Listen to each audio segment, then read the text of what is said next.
Nós estamos de volta aqui com o projeto Uma Conversa de Acervo, trazendo hoje na nossa conversa a artista Eudilene Reale, artista visual e pesquisadora, e a pesquisadora e curadora independente Marisa Mocárzel. É um prazer recebê-las nesse projeto da Galeria Teodoro Braga. Para quem não conhece, o projeto Uma Conversa de Acervo é um projeto que procura criar uma memória das artes visuais, especialmente aqui da nossa cidade, do nosso estado, mas através de entrevistas que fazemos com os artistas que passam pelas galerias Teodoro Braga e Benedito Nunes, a gente vai construindo um material videográfico, né, dessas entrevistas que a gente publica em todas as redes sociais. Então, estamos aqui numa edição especial de Uma Conversa de Acervo, sugerida pela Eudilene Reale, para a gente fazer em formato de live.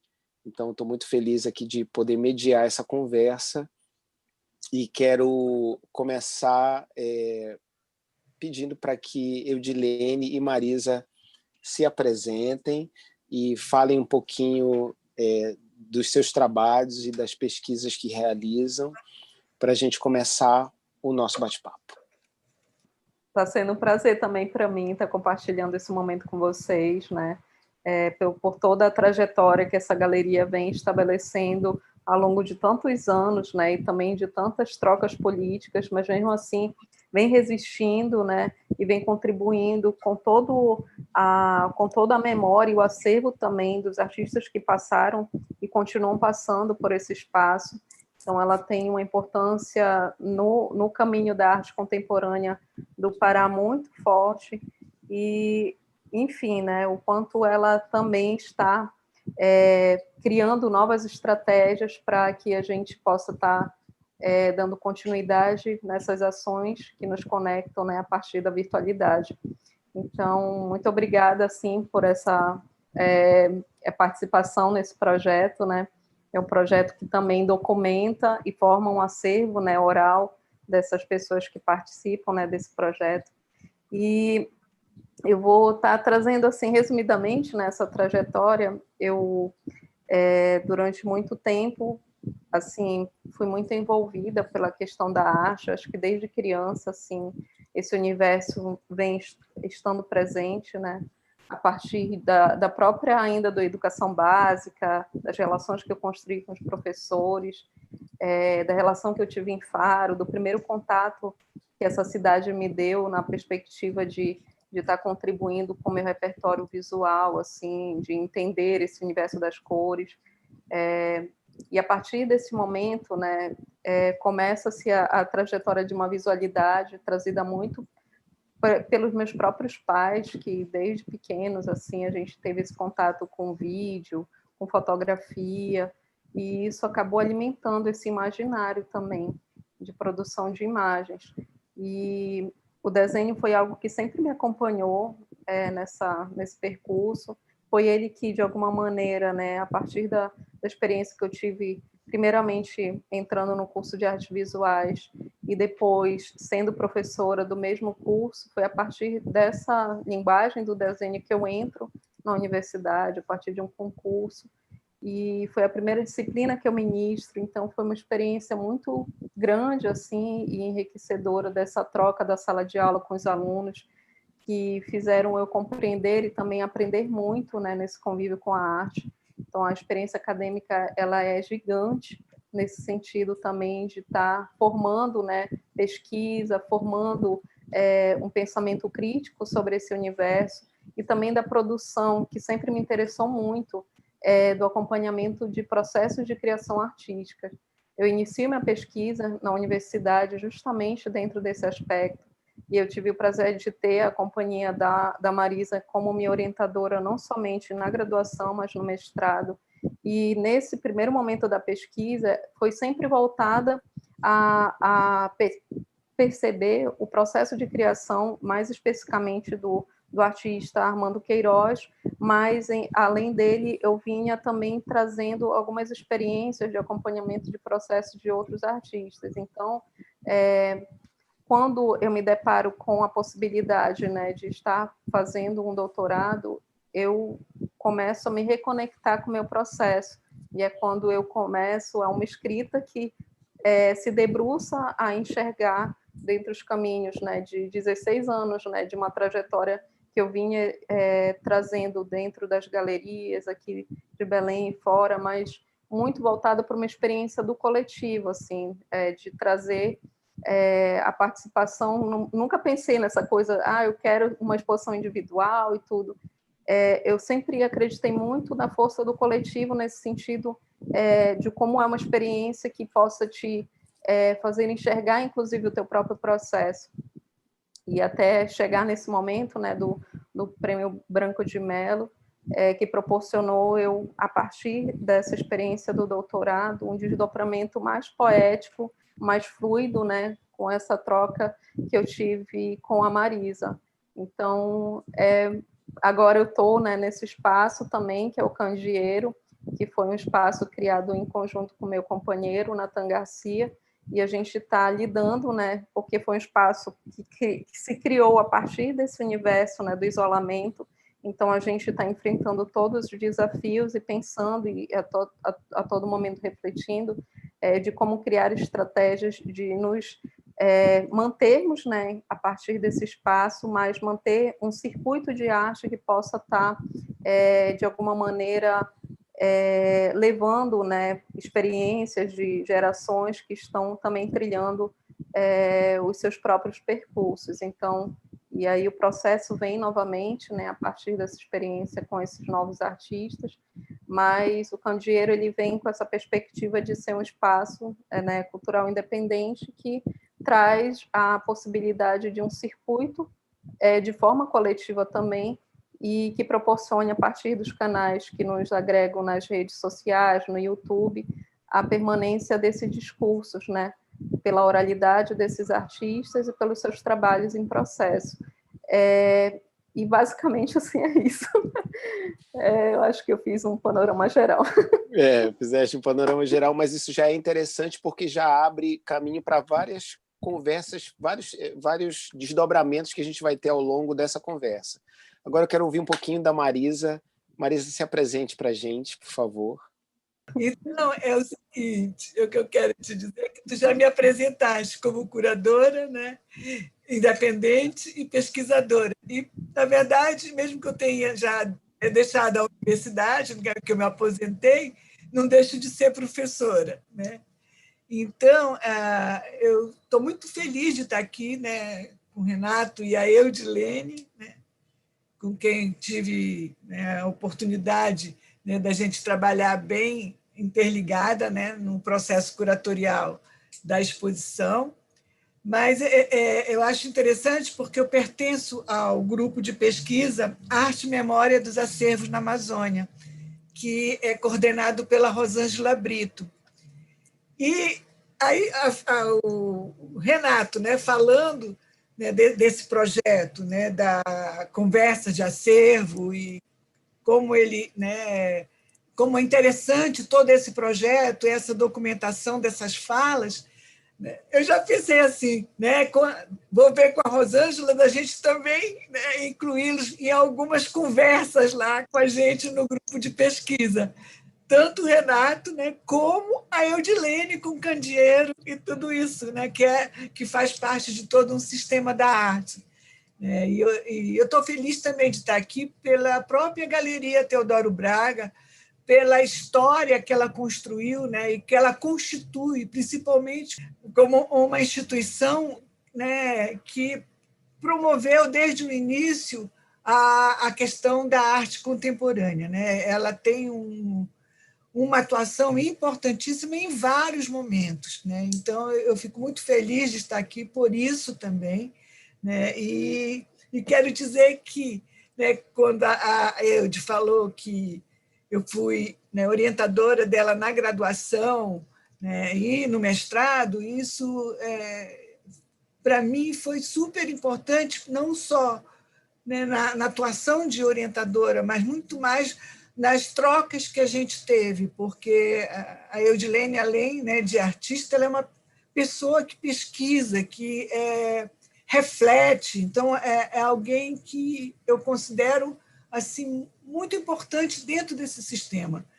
e ter participado com ela, né, nesse processo curatorial, né, da exposição Tessituras, que está de Rios, né,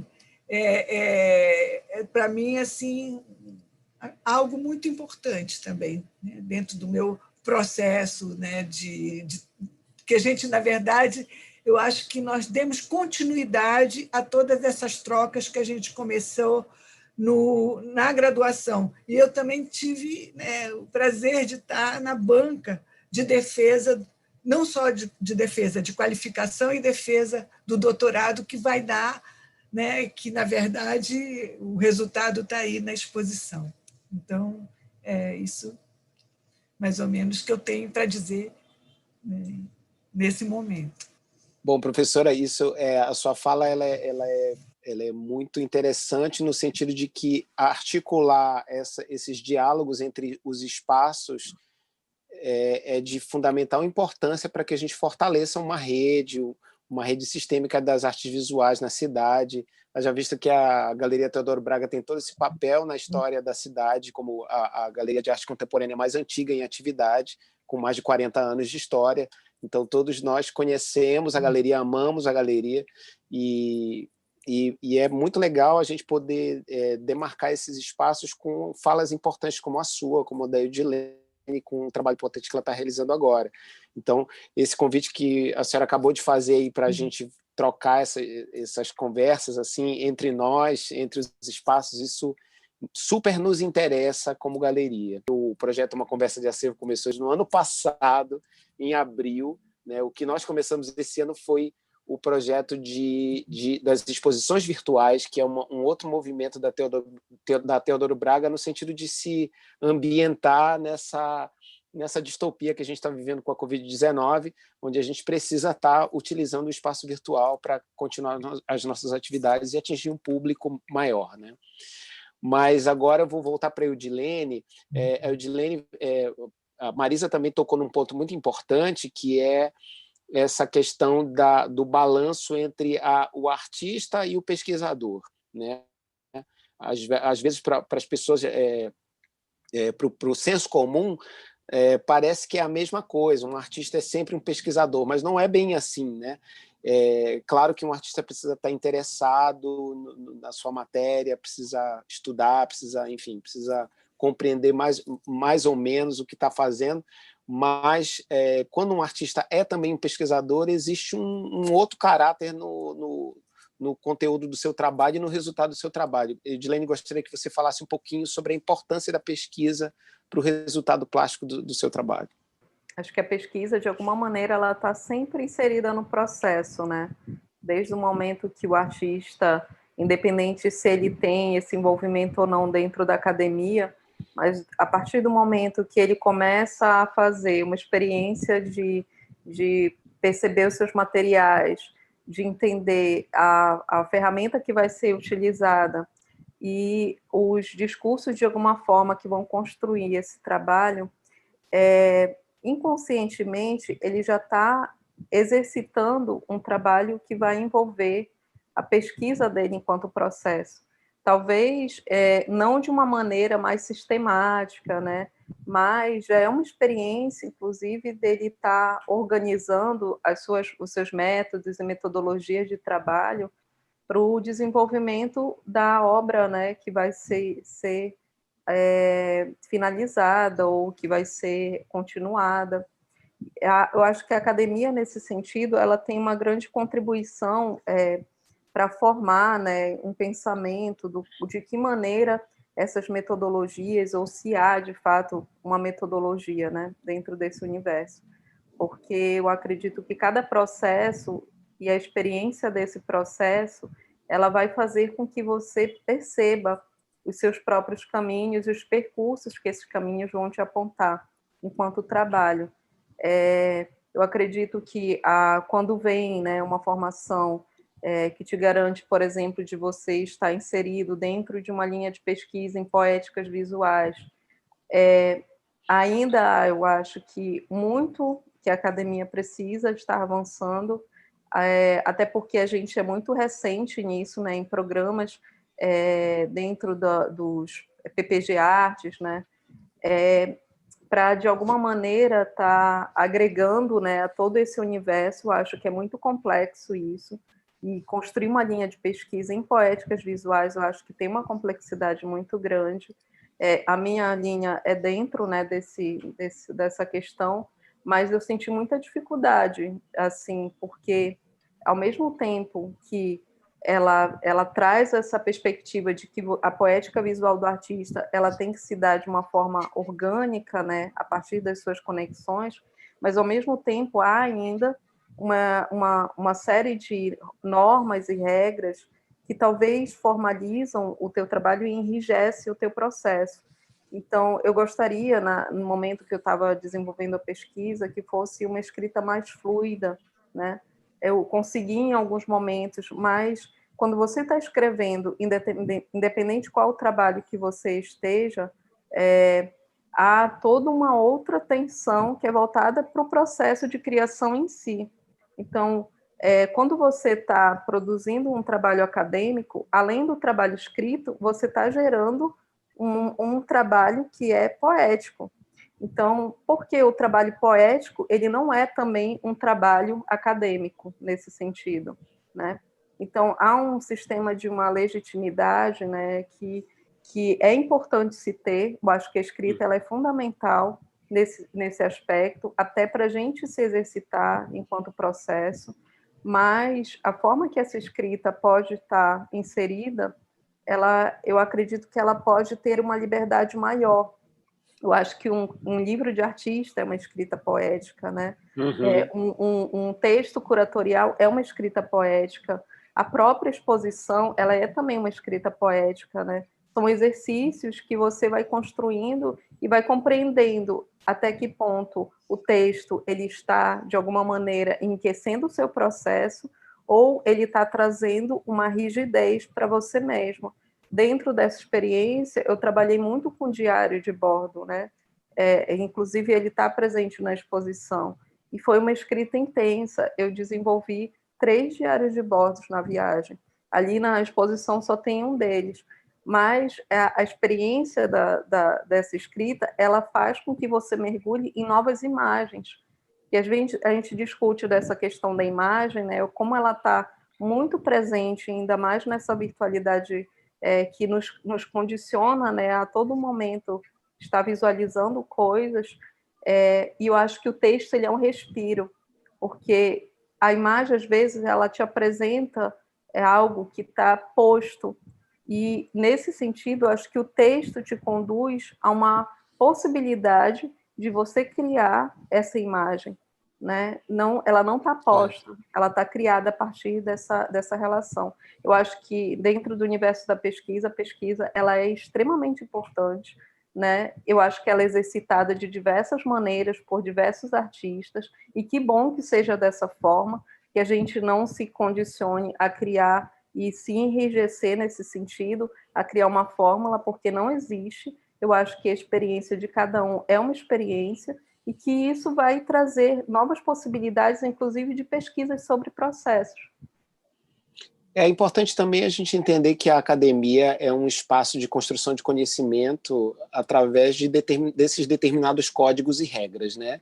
E que a experiência de um artista dentro da academia, ela é válida, como você falou, né, para essa sistematização, mas ela é uma das maneiras de você conseguir compreender metodologias e construir as suas próprias metodologias, né, após essa experiência, né? Ela não é um fim em si, né? Eu percebo, por exemplo, o teu trabalho, o trabalho que tu apresentaste agora no Prêmio Branco de Melo, Tessituras de um Rio, ele é fruto de uma pesquisa, né? Então você apresenta ali diversas linhas narrativas, né, como você falou, diversos discursos em suportes muito diferentes. Fala um pouquinho sobre como foi que surgiu essas ideias, quais foram os vetores dessa tua pesquisa. A gente percebe que ela tem uma característica cartográfica, né? Ela te localiza, você constrói, inclusive, literalmente mapas visuais, né, para localizar o espectador nessa tua trajetória, na trajetória da tua história pessoal, né? Ali tem história de vida.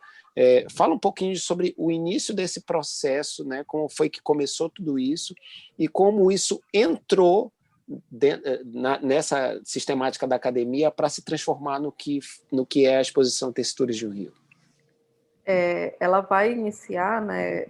Enfim, é um percurso muito longo, de fato, assim, tanto geograficamente quanto na imersão nessa história, porque ela vem a partir de um passaporte.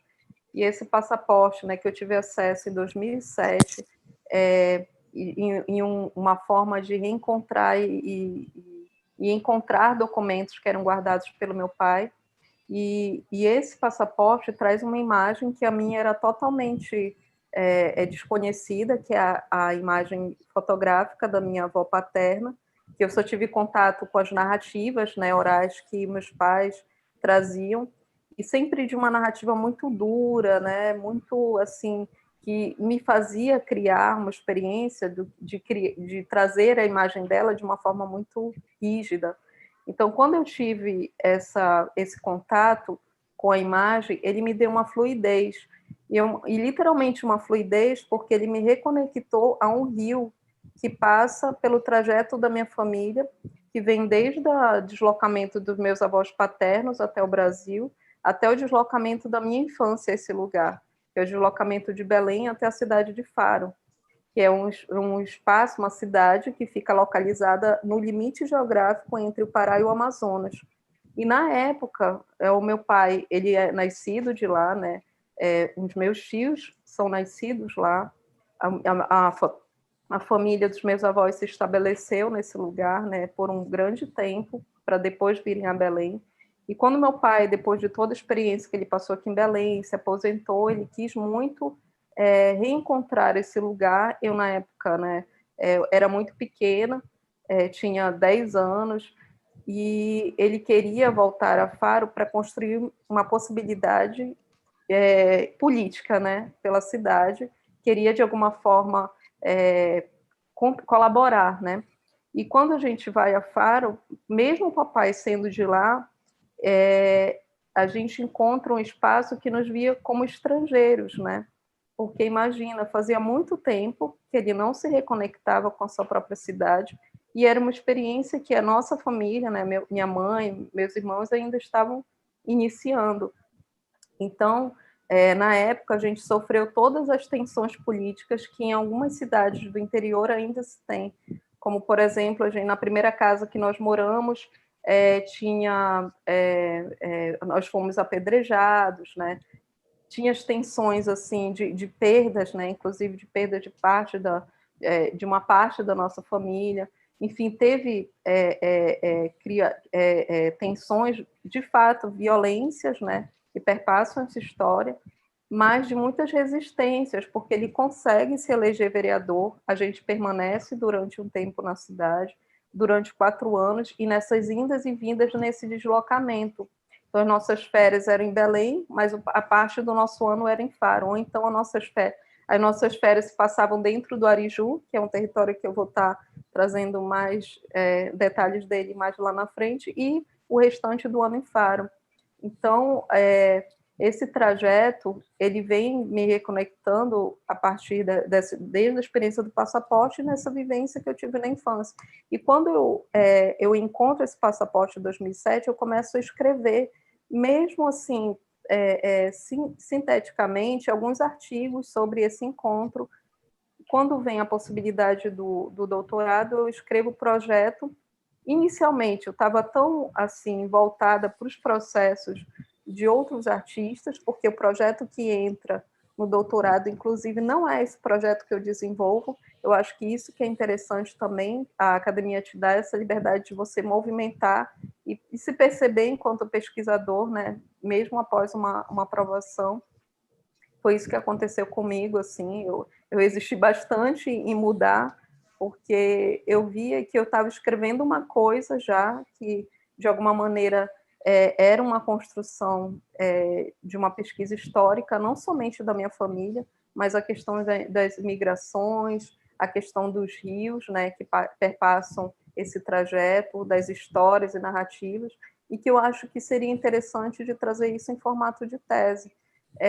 Mas, enfim, teve outras tensões nesses 4 anos, mas eu acho que quando vem a possibilidade, depois da defesa, eu lembro assim que no final do ano passado, assim, eu estava um pouco angustiada, né, com tudo, porque eu acho que a defesa ela te traz uma outra experiência, né, tanto para o bem quanto para uma angústia, assim, é quase que uma ressaca de 4 anos que você fica tentando digerir. E aí teve um start assim que eu falei assim para o meu companheiro, né, o Natan, tá aberto algum edital? Tá sabendo de algum edital?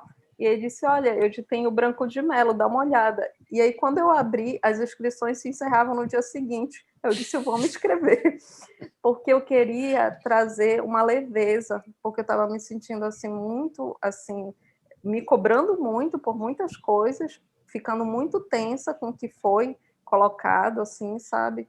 E eu acho que eu queria uma experiência que me proporcionasse um desdobramento que não fosse esse tão enrijecido.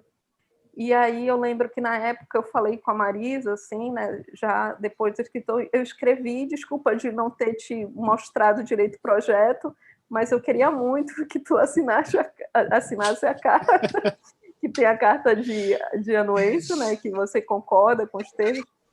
Aí, enfim, ela super topou, e aí, para minha surpresa, eu fui lá no outro dia, tinha um horário, né, que te garantia inscrição, e aí, acelerando, eu lembro que eu madruguei, assim, nesse dia, do dia anterior para o dia seguinte, que era o final da inscrição, e quando eu vi, assim, o nome selecionado, eu disse, Heras, que maravilha, porque eu acho que foi quase que um grito que eu queria dar, sabe, naquele momento, assim, e perceber que eu poderia estar modelando, né, em conjunto com a Marisa, uma nova perspectiva para o projeto, né, que é a exposição. Essa leveza de que tu falas, que a exposição tem, isso é visível, assim, é palpável mesmo na exposição, né? A Marisa, inclusive, traduz isso de uma maneira primorosa no texto de curadoria. Eu quero que a Marisa fale um pouquinho sobre essa visão que ela traduz nas palavras do texto curatorial dessa exposição e também sobre como é que ela enxerga exatamente esse liame que a gente está discutindo agora, sobre como atravessa, como perpassa essa questão da pesquisa poética, né, de um artista pelo ambiente acadêmico, que é um ambiente que ela conhece muito bem e que ela trabalhou durante muitos anos. Fala um pouquinho, Marisa, para a gente. É uma coisa que foi super importante quando a gente começou, né, a trabalhar juntas, né? Primeiro que eu já conhecia a tese, como eu te falei, pela questão da qualificação, depois da defesa, e, na verdade, é claro que a academia ela tem outras normas, como a Eudes falou, outras regras, né, que, na verdade, são mais rígidas, né? E o processo poético não é que ele pode também surgir, mas há muita tensão em tudo isso. E quando acho que um ponto importante, né, em todo esse processo da curadoria e do transporte, vamos dizer, da tese que sai, né, do campo acadêmico e vai para a exposição, esse caminho é muito importante, porque, na verdade, uma coisa é uma coisa e a outra é outra coisa. Né? Mesmo que você tenha vindo ou esteja trabalhando com uma referência que vem, né, de um trabalho que foi feito para a academia, quando ele vai para o espaço de uma exposição, ele é outra coisa. Né? Ele é uma outra poética. Né? A gente conversou muito, porque eu digo, quando vieram, porque o que é o trabalho dela? Também o trabalho dela traz fotografia, traz vídeo, traz a performance, quer dizer, uma série de coisas que foram acontecendo dentro de todo esse, vamos dizer assim, mote que nasce, toda história familiar, né? Mas que vai se tecendo no campo da arte. Então, quando ela vai para um espaço expositivo, que é uma síntese, que ela não vai jamais poder falar, né, da forma como ela narra no trabalho acadêmico, ela não pode trazer essa narrativa igual para a exposição, para o espaço expositivo.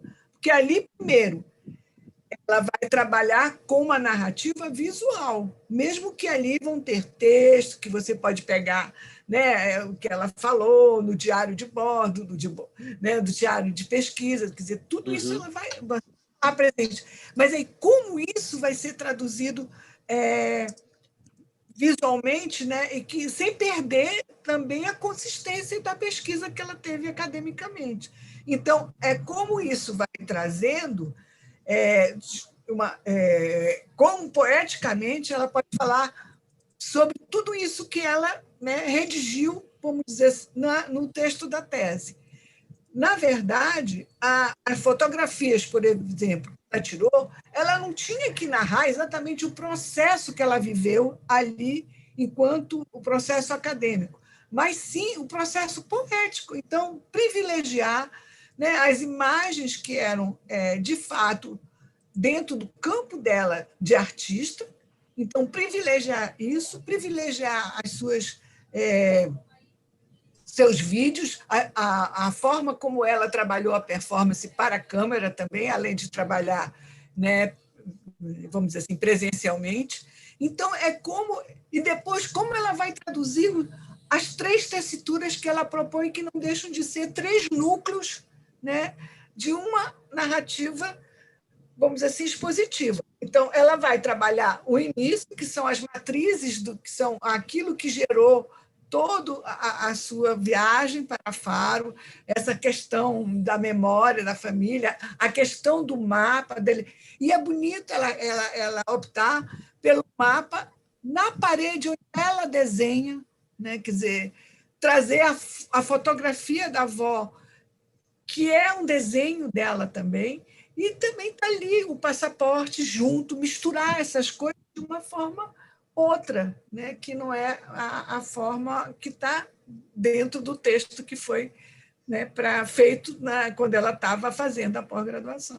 Então, depois ela vai para a passagem, né? Quer dizer, a tessitura 2 é toda a viagem que ela fez, e a tessitura 3 é o encontro, né, dela com a cidade de Faro, com as suas memórias, com as transformações que tudo isso sofreu, com as ruínas que ela encontrou, porque, na verdade, ela não vai mais encontrar, né, aquilo que estava quando ela viveu ali.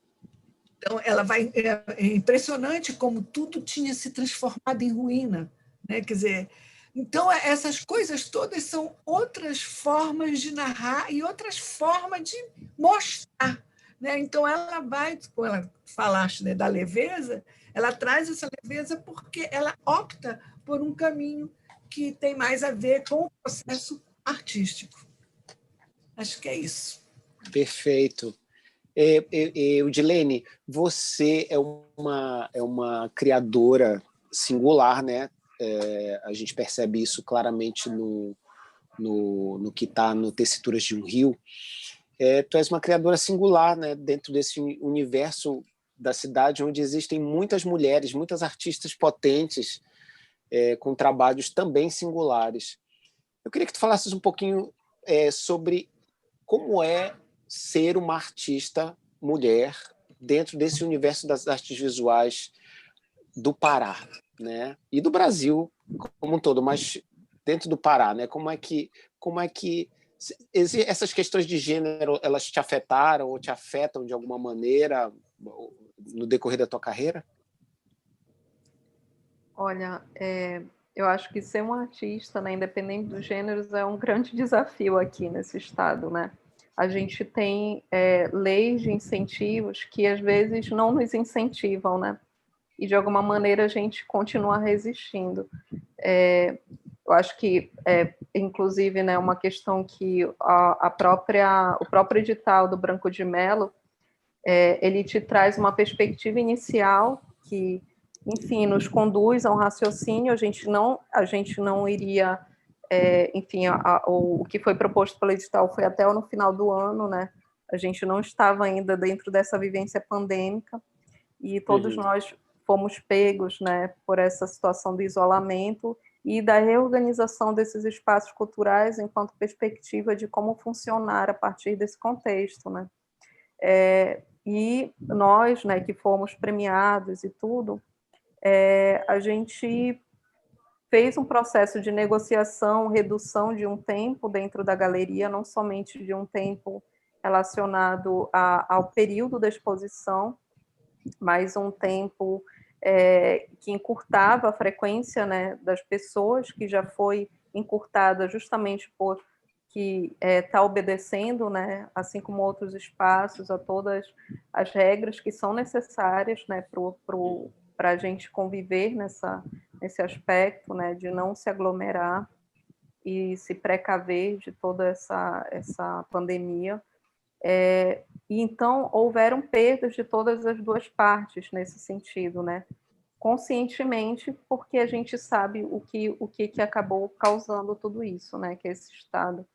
Porém, quando a gente escreve um projeto, a gente sempre fica com essa perspectiva de que algumas questões por ele apresentada, independente dessas negociações por conta da pandemia, elas vão ser executadas. Então, durante o processo de montagem, eu, enquanto artista, mulher, né, e de alguma maneira também enquanto produtora cultural, me senti muito afetada, porque durante o processo de montagem eu me vi por uma outra demanda, que era algo que estava sendo apresentado pelo próprio edital, né, que é a questão dos impressos, né, básicos dentro de uma exposição, e insistindo para saber, né, de que maneira ou quando iria chegar essa contrapartida. Então, foi um estresse até o final, antes do início da exposição, e aí, quando chega a plotagem, vem dentro de uma qualidade inferior ao que se esperava, e aí você se debruça de novo, e aí essa plotagem é retirada e colocada uma outra. Então, são momentos de tensões que, para um artista ou um artista, independente do gênero, é desnecessário estar se pensando ou se passando com a credibilidade que é dada dentro de um edital. Até hoje, nenhum artista dentro desse projeto teve os seus catálogos impressos, que é uma das pautas que ele apresenta enquanto edital. Então, quer dizer, há sempre um estado de uma mobilização que tem que ser feita para poder você conseguir negociar o que é seu de fato, e por lei, porque está assinado e legitimado isso. Então, esse é o grande desafio que eu me vejo, sabe? Desde da possibilidade que eu tive, da experiência dentro do espaço das 11 janelas, das tensões que foram geradas e a importância do coletivo sempre para poder a gente vencer questões que a nós já são obviamente colocadas, sabe? E ultrapassadas, assim, atropeladas. Então, é sempre nessa expectativa de que você tem que, sabe, unir forças e dizer, não, a gente precisa brigar por isso, quando seria algo que naturalmente não era necessário estar pondo uma briga, né? Porque, assim como as 11 janelas está estabelecida dentro do mercado da arte nacional e até internacional, a gente precisa estar lutando para que o museu permaneça, né?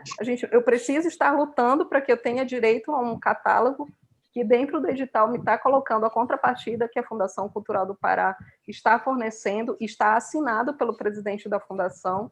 Então, são questões assim que a gente fica, né, é um desgaste emocional que não era para existir dentro de um sistema de arte que é tão difícil entrar, né, porque a gente tem agora um estado de um governo que é um desgoverno, que desmerece totalmente o nosso circuito, que apaga o Ministério de Cultura, que nos fornecia vários caminhos de pesquisas, vários caminhos de possibilidade de nós estarmos atuando enquanto projetos a nível nacional, em redes.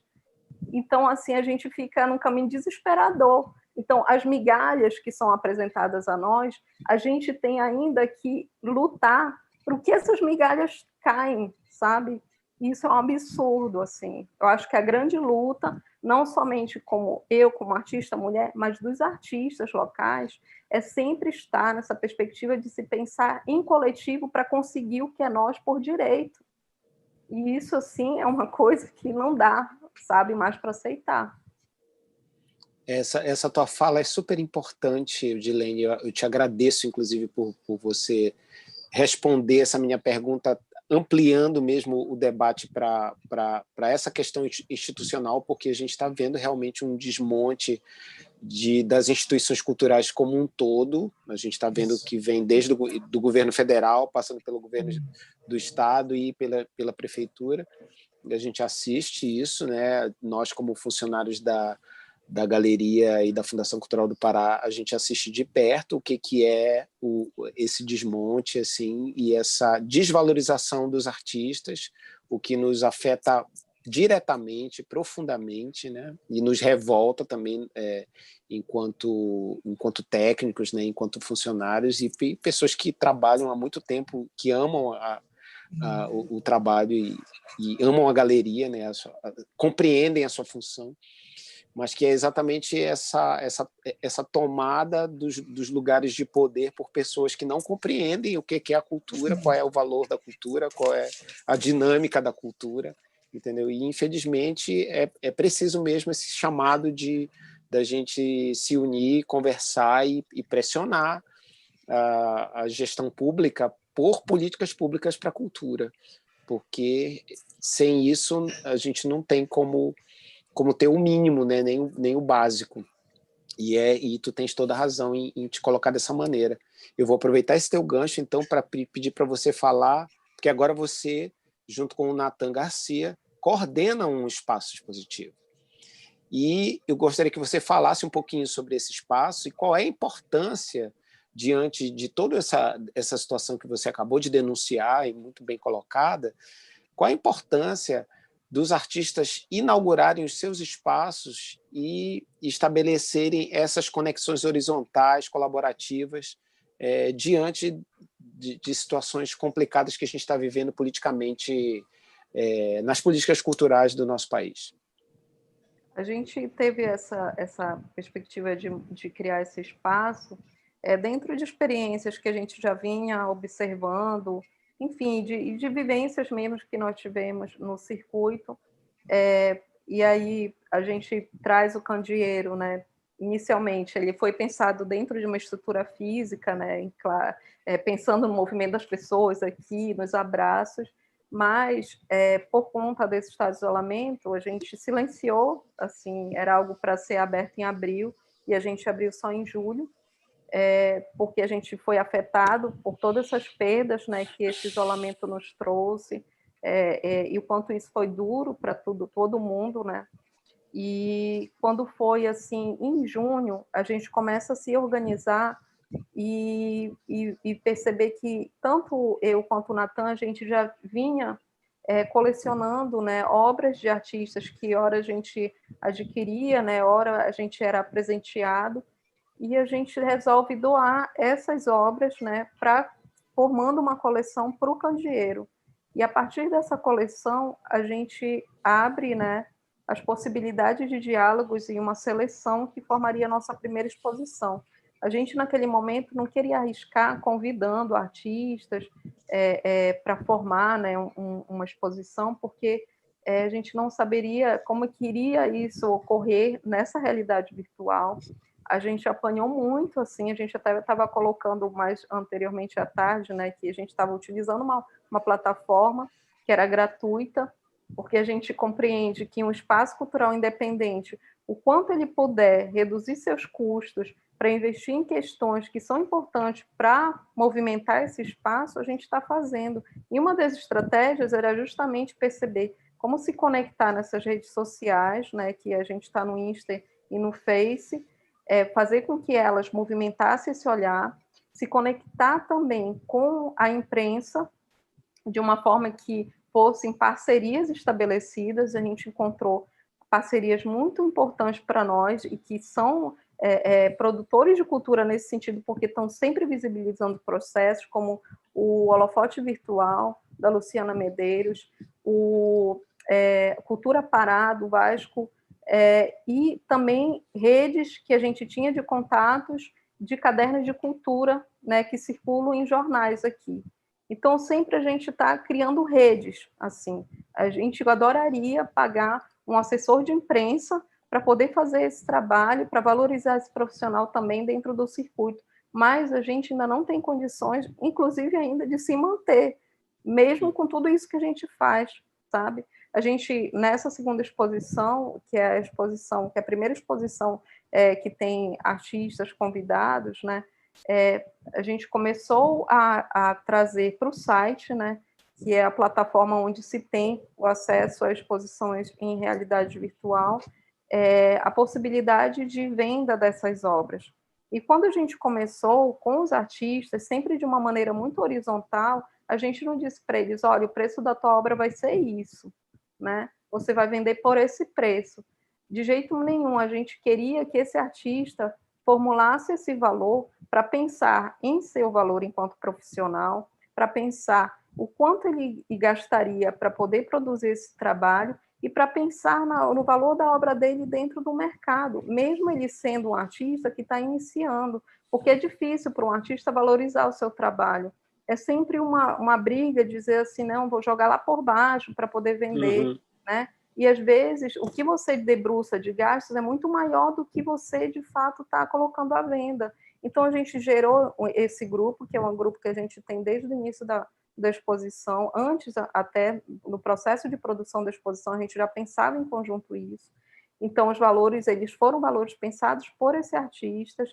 A gente conseguiu, até o momento, a comercialização de 3 trabalhos, né, de 10 expostos, o que para a gente, de verdade, assim, por mais que seja algo pequeno, que a gente gostaria de vender mais, mas que para a gente já começa assim a disparar, sabe? Que bom, a gente está chegando, sabe, em um mercado que está olhando para esses artistas e que é um mercado que precisa cada vez mais ser conscientizado que a valorização de um artista não é você dizer assim, o seu trabalho é legal e é bom, né? E se você tem condições financeiras de alguma maneira para investir, esse tá legal e esse tá bom pode se transformar numa aquisição ou então numa visualização do processo desse artista que está em rede, sabe? Independente aqui do espaço, porque o que os artistas estão fazendo, já que nós temos poucas galerias, eles mesmos estão comercializando seus próprios trabalhos, compartilhando no Instagram, fotografando o que vem produzindo e criando a possibilidade dessa venda, né? Então, a todo momento, né, dentro desse grupo, a gente sempre, o que a gente tem de questão dentro do espaço, a gente leva para lá, para que em coletivo a gente consiga definir. E outra questão que a gente apresentou, a possibilidade das oficinas. Alguns artistas, né, inscreveram oficinas, elas ainda estão abertas, só que a gente vê que há uma questão econômica que está abrangendo todo, não somente por essa questão do desemprego e tal, mas pela questão que o isolamento trouxe, né? A pandemia, ela também trouxe essa perspectiva de um enfraquecimento na economia. E muita gente assim está ralando muito para poder conseguir o trampo, conseguir fazer algo, né, para ter o seu ganha-pão, né? Então, nesse sentido, a gente compreende que não houve muita frequência, né, de pessoas fazendo oficinas, mas a gente estabeleceu assim para eles, olha, gente, o valor de 1 hora a aula, pense, né? Para quem está iniciando, a gente foi trazendo sugestões e ele, em conjunto com as nossas sugestões, eles foram agregando seus valores. Então, assim, é algo que está sendo gerado, de fato, num coletivo, para a gente pensar esse mercado em conjunto. Eu acho que quando o Renato tu colocas, e também a Marisa, essa possibilidade da gente se conectar e perceber como essas conexões podem estar contribuindo para que todo mundo esteja trabalhando em parcerias, sabe? E se costurando assim na cidade, para que um possa estar fazendo com que o trabalho do outro esteja acontecendo e não ficar nessa disputa, não, porque eu tenho galeria e a outra tem galeria e a gente tem que conseguir o nosso mercado porque ela já conseguiu. Não é isso, porque as pessoas estão aí para, de alguma forma, a todo momento está todo mundo ralando, independente se está à frente ou não, sabe, de um espaço. E eu acho que há experiências que precisam ser verbalizadas, compartilhadas, para todo mundo estar conseguindo compartilhar e vencer todos esses desafios que o mercado da arte está posto, né? Exatamente. Exatamente. Eu acho que o teu pensamento sobre o coletivo é o que mais me chama a atenção, Eudilene. Eu diria que a importância desses espaços alternativos seria descentralizar, né? Também porque é lógico que o poder público precisa cumprir seu papel, as políticas públicas precisam cumprir seu papel, os editais precisam funcionar a contento, né, cumprindo as suas obrigações, né, que estão lá previstas em edital, né, como você estava chamando a atenção agora há pouco a respeito do Branco de Melo, mas é também muito importante que a classe artística se una e arme esses diálogos horizontais que não precisam dessa mediação ou dessa bênção dos editais que vêm de cima para baixo verticalmente, né, para que a gente realmente possa fortalecer, né, porque senão fica sempre essa briga, né, se o meu projeto vai ser melhor que o seu, né, aí quem não ganha se sente inferiorizado, né, e não é para isso que a gente está agora. Quanto mais a gente compreender que precisamos mesmo estar juntos colaborativamente, o teu pensamento, assim, eu acho que ele contempla bem uma necessidade que é altamente contemporânea, inclusive, da gente se olhar mais, né? O que essa distopia também da Covid-19 vem trazer para a gente, né, como reflexão. Agora, Eudilene, eu gostaria que você tem um material para mostrar, né, sobre o Tessituras de um Rio. Eu gostaria que você mostrasse um pouco para a gente esse Eu vou estar material. compartilhando, né, com vocês o tour virtual. Eu acho que talvez, Marisa, quando tu colocas, né, já fala de apresentação dos núcleos, seria legal a gente agora, a partir dessas imagens, trazer os núcleos, Isso. né? Perfeito. A Marisa pode fazer os comentários aí, viu, Marisa? Eu e a Eude, principalmente. Sim, a gente vai Acho que é um compartilhando. processo, aí a gente pode falar uma ou pode falar outra, mas acho que a Eude, principalmente, né, porque eu estou aqui coadjuvante. Eu vou compartilhar agora, tá aqui. Tour virtual também vocês disponibilizaram em algum canal aí, nas redes sociais do Candeeiro?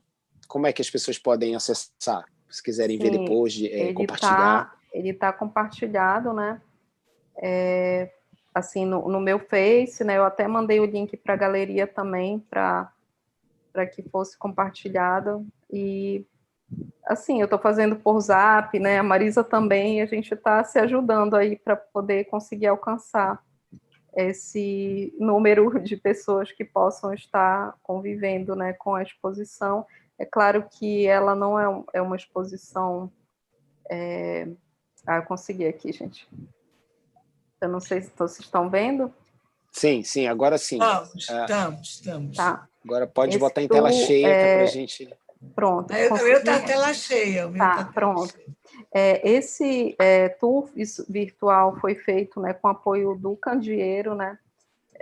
O Natan, ele vem trabalhando nessa produção em realidade virtual aqui nas exposições e vem construindo uma experiência, né, em relação a essa possibilidade da gente estar dentro da galeria.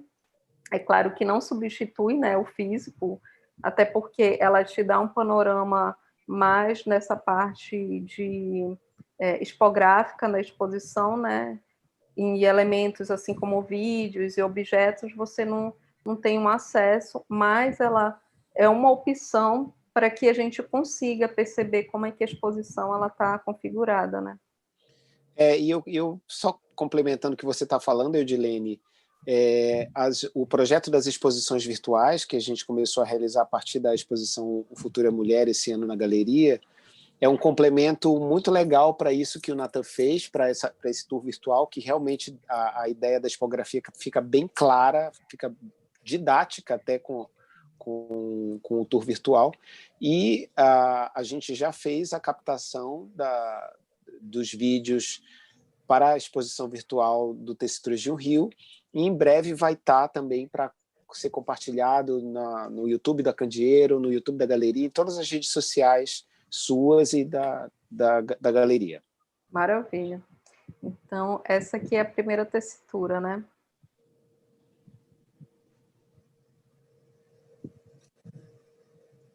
Essa é a imagem da minha avó, né, que foi colocada diretamente, né, nessa parede de entrada da galeria. E foi uma experiência mesmo que o próprio momento proporcionou, porque nas conversas, né, que a gente vinha tendo e nas trocas de e-mails com a Marisa, inicialmente eu pensei na questão de ser um desenho em linhas, assim, que não... Mas quando eu comecei a produzir isso na galeria, eu vi que a linha, ela poderia... ela só não estava dando conta. E aí eu tenho uma experiência em prática com a pintura em aquarela. Quando eu saí para o almoço, já voltei com a aquarela, com essa perspectiva de trazer as tonalidades do rio para a imagem, né? Porque essa tonalidade do rio não somente representa o trajeto, mas a própria cor que se apresenta na materialidade do passaporte, né, dela.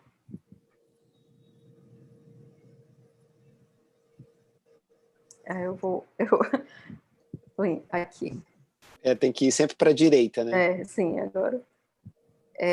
A exposição, ela tem esse material, né, que é um material didático que foi produzido para a gente, de alguma maneira, demarcar um diálogo sobre essas tessituras no espaço, a presença da expografia, né, uma leitura que é mais voltada para esse universo da arquitetura, né, da planta baixa, mas que quando a gente se inscreve em qualquer projeto, em edital, a planta baixa sempre está lá, né, de alguma forma, para conduzir a leitura daquele espaço, as dimensões dele, e eu acho que ela também faz parte desse circuito, né?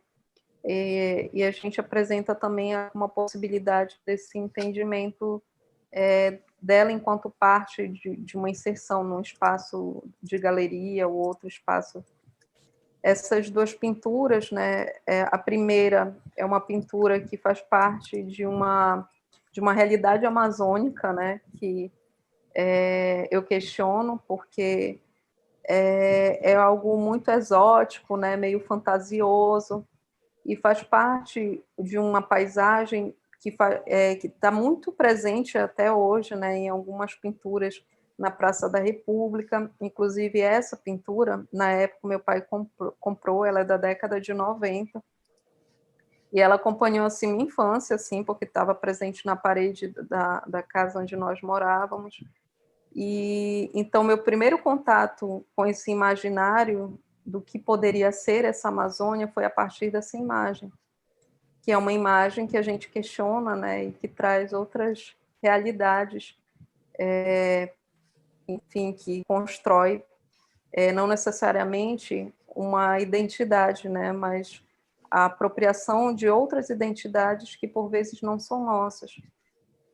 Essa paisagem, outra, né, é o Idebran, que ao longo da pesquisa do doutorado, pesquisando sobre esse navio, e o que o passaporte me apresentava, né, porque quando a minha avó veio de lá, da Itália, ela veio a partir do Idebran, que fazia parte de uma companhia inglesa chamada Boat Line, e essa companhia tinha 3 navios, né, que faziam trajetos pelo Brasil, e um deles era pelos territórios na Amazônia, que é esse, que é o Idebran. Foi a partir desse navio que ela chega.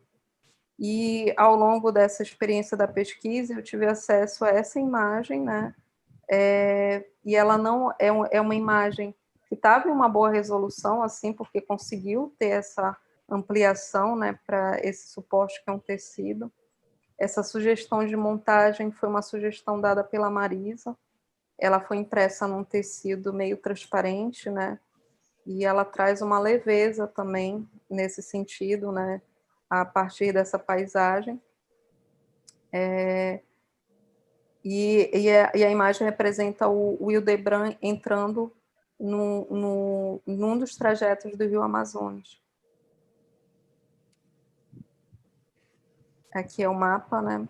O mapa está super lindo, mas aqui não consigo captar. Eu gosto demais desse mapa. Mas aqui ele ficou meio apagado. Ficou apagado. Mas na exposição, não. Aqui tem mais um detalhe dele, que apresenta... Eu vou só voltar aqui para ver se eu consigo colocar a imagem que traz o... Aqui tem um álbum, né, nesse canto, que apresenta imagens que fazem parte do álbum da minha família. É um recorte, né, mas é um recorte de imagens que apresentam a gente na viagem, né, desse deslocamento. Aqui é como está sendo apresentado o passaporte, ele está aberto com a imagem da minha avó, né, na parte onde ela se apresenta, e abaixo é um postal do Hildebrand, que também foi produzido. Então, todas essas questões, o álbum, o postal, a formatação da imagem, todas essas questões eu fui produzindo porque era uma questão que a Marisa sempre me colocou nas nossas conversas, assim, eu queria que tu te mostrasse enquanto artista, aquilo que tu constrói, sabe? E aí eu fiquei pensando muito nisso, assim, nas experiências que eu tenho realizado, né, de produzir encadernações de livros, as minhas teses, as minhas pesquisas da graduação, do mestrado, todas elas foram encadernadas, sempre eu produzindo, assim, então eu trago esse universo a partir do álbum, o desenho feito na parede, que foi projetado, mas construído, assim, com a possibilidade de me conectar com a parede do próprio espaço, que ela cheia de texturas, né? Então ele foi readaptado em algumas questões visualmente. Uma coisa que chama bastante atenção, assim, para quem visita o espaço, para quem teve a oportunidade de visitar o espaço, é que a materialidade dos objetos, das fotografias, né, e todas essas referências da tua família, elas criam uma corporeidade para além do que de onde o objeto se circunscreve, assim, eu diria assim, existe uma imanência mesmo de uma presença ali, né? Tu consegues sentir a presença das viagens, a presença das figuras da tua família, entendeu? Assim como tu sentes a presença, a gente consegue imaginar que tu sentes a presença da tua avó, mesmo sem ter conhecido ela, né? Pela ancestralidade, pelo canal da ancestralidade. Para quem mergulha na tua exposição, a impressão que dá é que todas aquelas pessoas estão ali, de fato. Tem uma imanência daquelas pessoas, do teu pai, de ti mesmo, mais jovem, criança, adolescente, né? É meio que um estado, eu diria assim, é quase como se fosse uma espécie de psicodrama, assim, sei lá, uma espécie de constelação que acontece dentro do espaço expositivo, sabe? Uma constelação familiar mesmo, assim, saca? Muito massa tu falares isso, Renato, e eu acho que também para as pessoas que têm contato, acabam se reconectando com as suas histórias nesses rios, né? E trazendo essas experiências de alguma maneira a partir desse rememorar ou das possibilidades que eu tive dentro do espaço de trocar falas, né? E o quanto essas pessoas me contaram as suas experiências em seus rios, né? Porque esse rio é muito plural, apesar de ser um rio, né? Mas ele é costurado por uma pluralidade de narrativas, de histórias, de pessoas. Então, essas vivências, de alguma maneira, por mais que eu apresente de forma subjetiva em alguns momentos, eu acho que ela externaliza justamente porque há várias outras, né, que estão por essas camadas de rios, né? E isso que tu falas é muito interessante porque toca também no fato de que os habitantes de Belém, de uma maneira geral, por exemplo, eu nasci na cidade, né? Minha mãe é de Belém também, mas a gente tem toda uma história de família atravessada também por pessoas que vêm do interior para a cidade, né? Então tem toda essa história da água também, que às vezes a gente esquece o quanto Belém também é uma espécie de ilha, ou é uma cidade insular, né? Então a gente tá também na beira do rio, tá o tempo inteiro com essa convivência, com esse fluxo da água com os cais, né? Com as pessoas indo e voltando, saindo e entrando na cidade, né? Com essa coisa portuária de Belém. Então, eu acho que a tua exposição ela simboliza, ela traz muito dessa atmosfera toda que é muito nossa, que é uma identidade muito profunda, assim. Sim, né? Nós somos líquidos, né? Não somente pela água do corpo, né? Mas pelo esse rio também. Aqui é uma experiência, né, de colagem, que foi sugerida também pela Marisa, da construção de uma espécie de um painel que apresentasse os personagens, né, ou um recorte desses personagens que eu encontro ao longo da experiência de retorno a Faro. Então, aqui a gente tem algumas pessoas, né, que estão dentro desse percurso, né, tanto do primeiro que foi feito em 2017, quanto o segundo em 2019, e também a gente encontra pessoas que são moradores de Faro e que contribuíram para as minhas relações se conectarem com os espaços que cruzam as minhas vivências nesse lugar, né? Então, a gente tem, por exemplo, a imagem da minha professora, minha primeira professora de artes, assim, no ensino fundamental, que para mim tem que estar presente, porque é a partir dela que eu começo, ainda na infância, a exercitar a sala de aula, assim. Ela me proporcionava momentos que eu estava dando aula para a turma. Imagina eu pequena, né? Então, e o quanto isso se reverbera depois de eu adulta, né? Com essa perspectiva de querer ser professora, de estar dentro desse universo da sala de aula. Então, é muito simbólico a presença dela aqui também. Aqui são os diários, né, tanto o diário de bordo quanto um diário que foi produzido a partir também das conversas com Marisa, que apresenta os desenhos, né, que foram feitos ao longo desses processos das viagens. O vídeo, né, Tessituras de um Rio, que é um filme que foi produzido para o doutorado, né, a finalização da escrita do doutorado é com esse filme, que, enfim, traz várias outras experiências no percurso, né, e com a cidade. Marizinha, se quiser falar, pode ficar à vontade. Não, pode falar.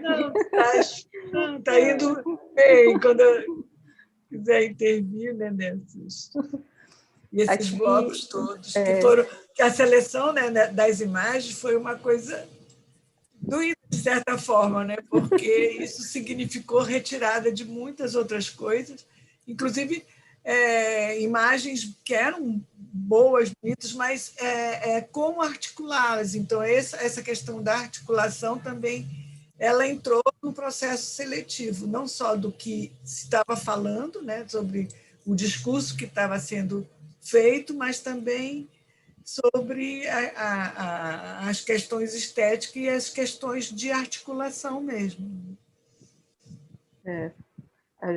São escolhas dolorosas, mas são necessárias, né? Até para a gente perceber que os caminhos dentro de uma sala expositiva precisam de um respiro, né? E aí a incidência de muitas imagens acaba provocando esse distanciamento, né? Aqui são imagens, né, que apresentam a segunda tessitura, né, que começa com aquela possibilidade do vídeo. Essa imagem, assim, é muito representativa, porque durante a montagem, essa parede ficou vazia, e a Marisa, ela teve presente num dos momentos da montagem, e quando ela viu essa parede branca, ela disse...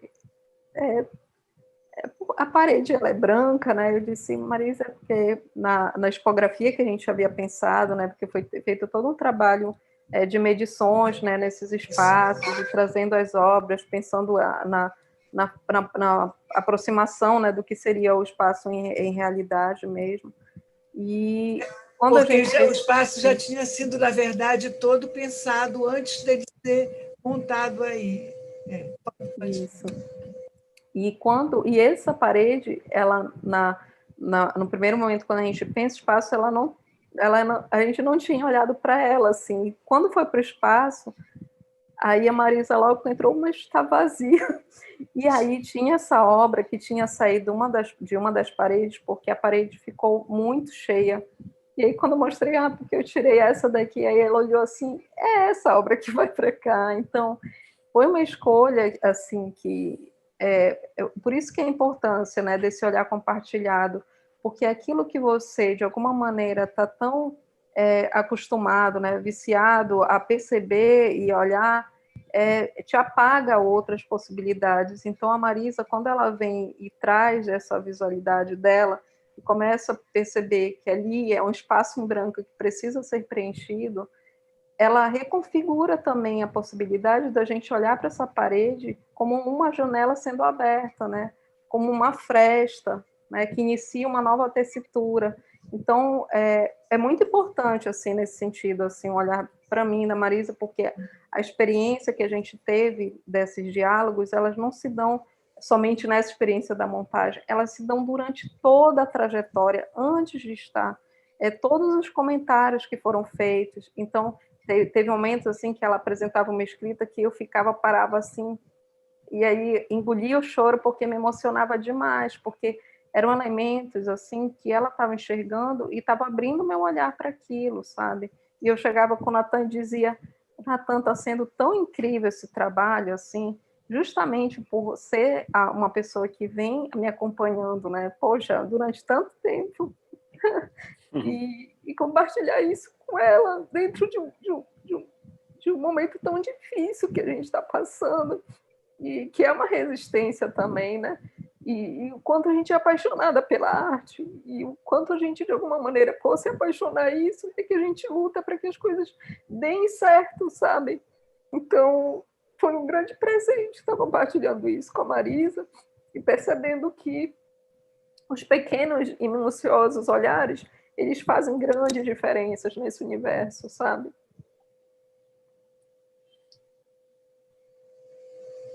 Ai, que já estou lindo. chorando aqui. Acho lindo. Que bom que tu não engoliste o choro dessa vez. Isso mesmo. Aqui começam, né, experiências das ruínas. Ainda nessa segunda tessitura, a gente tem a representação desses barcos, né, que me levaram a esse deslocamento, mas desde os portos de Belém até outros portos que a gente enxerga, né, que são territórios onde estão em intenso deslocamento de pessoas, mercadorias, famílias, e que são olhados de uma forma tão sem uma importância, porque esses navios, eles movimentam o nosso mercado e movimentam famílias, histórias, pessoas, sabe? E vendas, e de alguma maneira, como eles são apresentados a nós, é de um descaso tão grande, sabe? É de uma ruína tão grande, que vai desde... Porque é como se, quando se abre o porto hidroviário aqui, e é como se isso só bastasse, e não basta, né? A gente não tem somente esse cartão postal em todas essas cidades que a gente para. A gente tem outras famílias, outras cidades e outros lugares que são conectados diariamente, mas que são desvalorizados, assim. E todas as viagens que eu fiz é sempre essa estrutura de ruína que se apresenta nesses lugares, né? Aqui é uma imagem, né, que é uma representação das 3 casas em um rio, né, que é algo que eu me conecto com o poema do Dalcídio Jurandir, mas que faz uma representação também dessas casas que são deslocadas pelo movimento das águas naturais, mas em alguns momentos pelos assoreamentos, né, que ocorrem. E esses deslocamentos, eu faço quase que uma metáfora pelos nossos deslocamentos de vida e nos deslocamentos que eu, na minha vida, tive também, né? Várias casas, e essas casas em ruínas, né? E novas possibilidades de construções para que a gente vá ressignificando a nossa história, a nossa vida, né?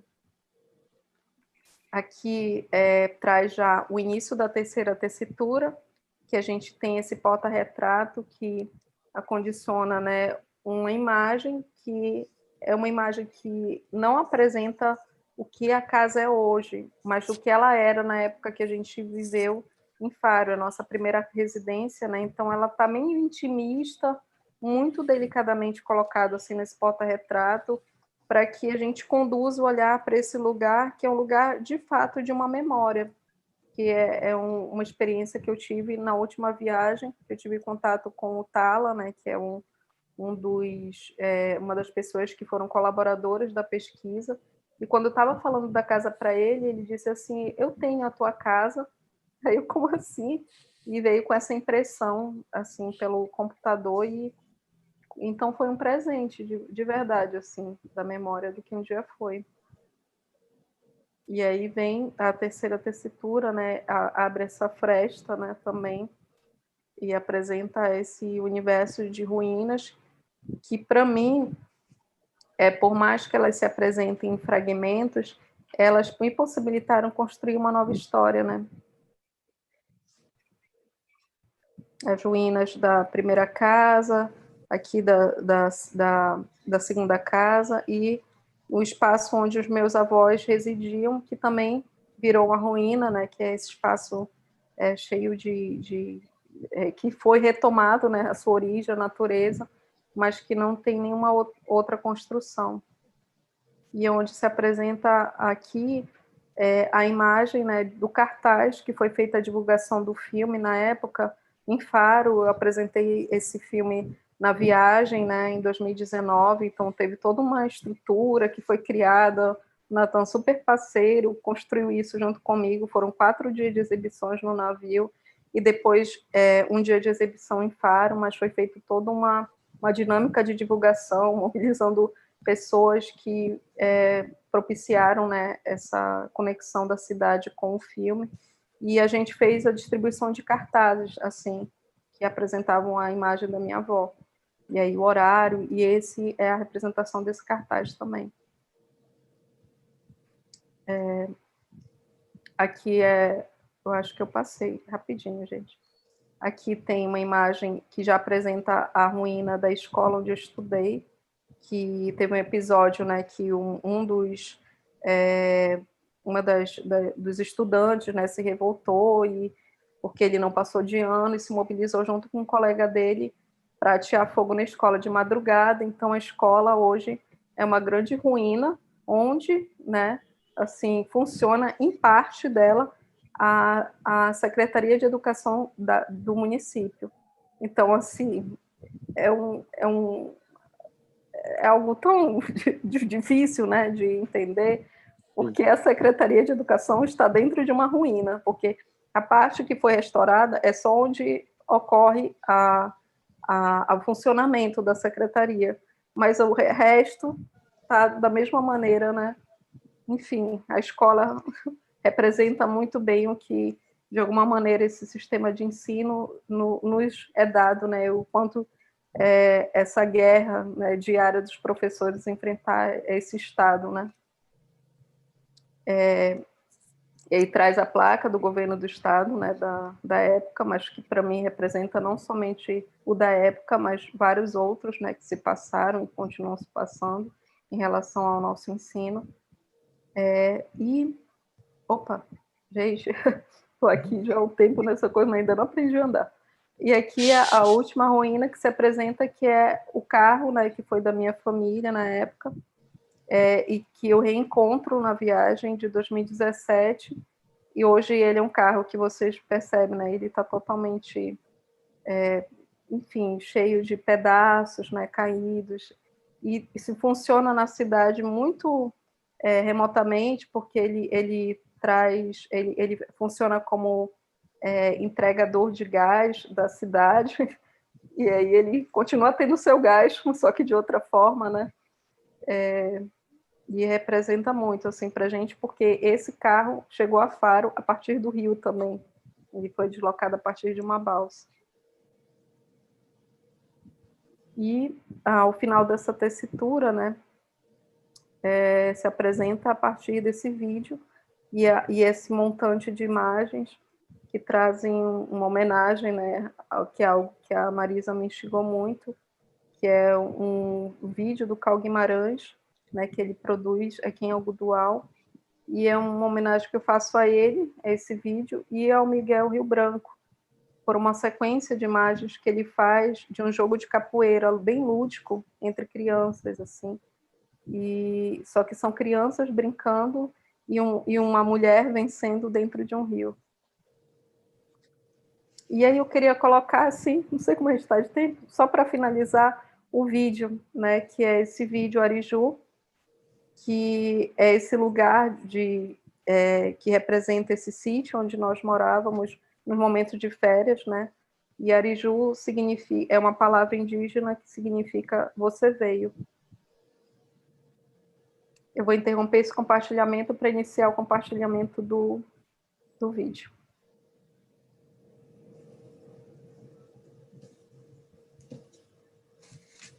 É só me falem se está rolando o áudio, tá?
Não é isso. Que lindo. Muito bonito. Bom, Edilene, eu sempre termino as entrevistas do Conversa de Acervo com uma... Não é bem uma pergunta, é, na verdade, um espaço para que tu fales com a Eudilene lá do início da carreira, né? O que tu gostarias de dizer para ela, assim, o que tu gostarias de ter ouvido no início da tua carreira? O que seria, assim, algo importante para se saber quando você está começando uma carreira artística, né?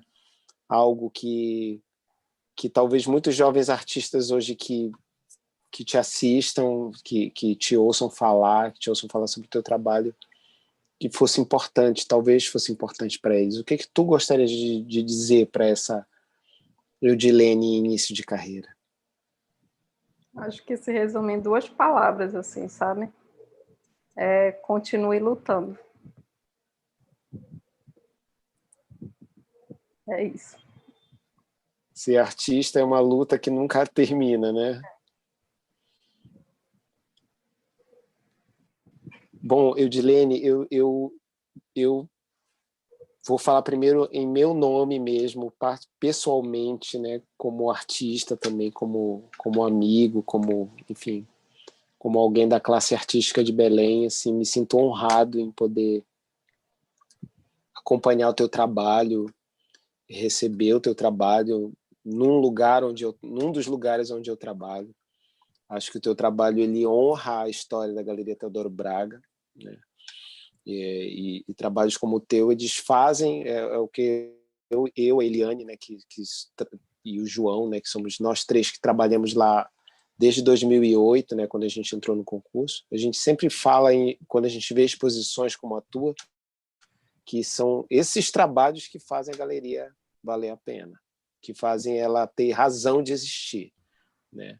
Que confirmam a sua função na cidade, né? Como uma galeria de arte contemporânea, ou seja, que propõe narrativas transformadoras, narrativas que transformam as pessoas que estão lá, que visitam a galeria. E quando a gente descobriu agora, no ano passado, ou, aliás, esse ano, a linguagem da exposição virtual, a gente percebeu, porque a resposta foi muito positiva e as pessoas disseram, nossa, mesmo que termine a pandemia, vocês não podem parar de produzir essas exposições, porque assim as pessoas do mundo inteiro podem saber o que acontece na Galeria Teodoro Braga. Então, a gente fica muito feliz de poder produzir também, poder levar o teu trabalho mais longe ainda do que é a capacidade. Infelizmente, a gente sabe que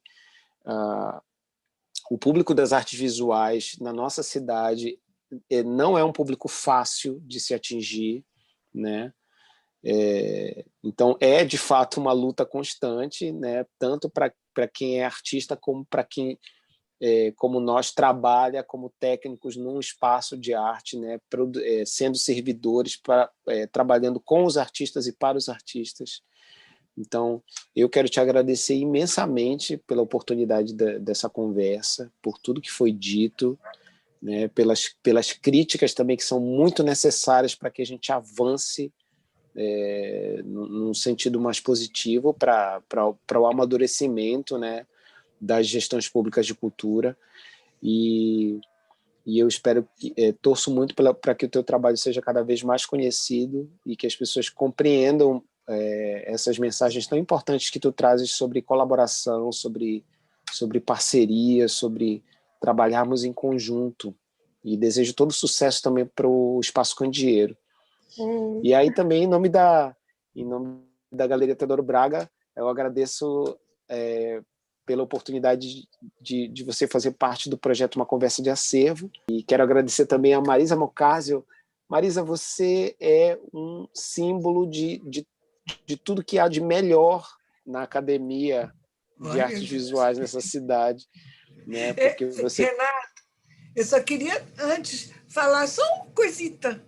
Diga, fale o que você quiser. É o seguinte, eu queria ter a tua voz, né? E eu queria saber cantar como tu. Aí eu quero dizer que o Ariju, né, que eu te apresento, eu queria dizer duas estrofes que são de uma música, mas eu queria cantar, sabe? Por favor, cante, Marisa. Não, mas cante. eu não sei cantar. Aí eu vou dizer, eu pus meus pés no riacho e acho que nunca estirei. O sol ainda brilha na estrada e eu nunca passei. Eu vi a mulher preparando outra pessoa. O tempo parou para eu olhar para aquela barriga. A vida é amiga da arte, é a parte que o sol me ensinou. O sol que atravessa a estrada que nunca passou. Era isso. Ah, que lindo. Que lindo. Que linda, Marisa. Ó, ela acabou de confirmar o que eu acabei de dizer.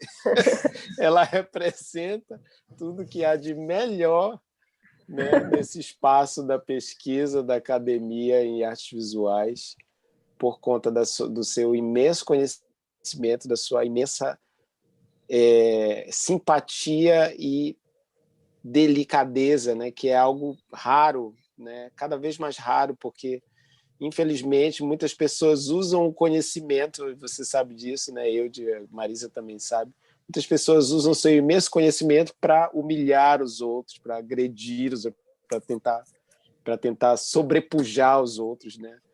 E a gente sabe que esse não é o caminho. A gente precisa muito se dar as mãos e construir, de fato, uma rede que seja positiva para todo mundo, porque a humanidade inteira está precisando disso, né? Está precisando exatamente da amizade entre a vida e a arte, né? E eu quero dizer que eu fui testemunha, eu vi a mulher preparando outra pessoa, foi uma das imagens mais lindas da montagem dessa exposição, foi ver Eudilene pintando a sua avó no monolito da Galeria Teodoro Braga. Né? Então, eu vi a Eudilene preparando não só a própria avó, como várias outras pessoas que eu falei naquele momento que eu, pelo menos, eu passo pela exposição, eu sinto as imanências das presenças daquelas pessoas ali, todinhas. Então, muita sensibilidade tua também, Renato. Eu agradeço agradeço pela Eudilene ser uma artista que consegue evocar essas presenças. Então, eu desejo que isso que isso prospere cada vez mais. E eu acho que é isso, gente. Temos um belo material, né? Apesar da chuva ter atravessado a nossa live. Mas tinha que ter água. Tinha que ter água, senão não seria. Exatamente, tinha que ter água, tinha que ter eletricidade cortando. Mas, gente, eu estou muito agradecido. Inclusive as águas dos olhos. Água dos olhos, eu também. Eu estou aqui me controlando, tá? Eu não estou engolindo choro, mas eu estou me controlando para não... Né? Maravilha, gente. Gratidão, Marisa, por tudo. Eu tenho muito amor, de respeito. Eu também. Beijo, Renata. Obrigada, tá? Por esse momento, pelo diálogo. Beijo, foi maravilhoso. Beijos. E vamos finalizando por aqui. Meu coração está transbordando de amor. Valeu.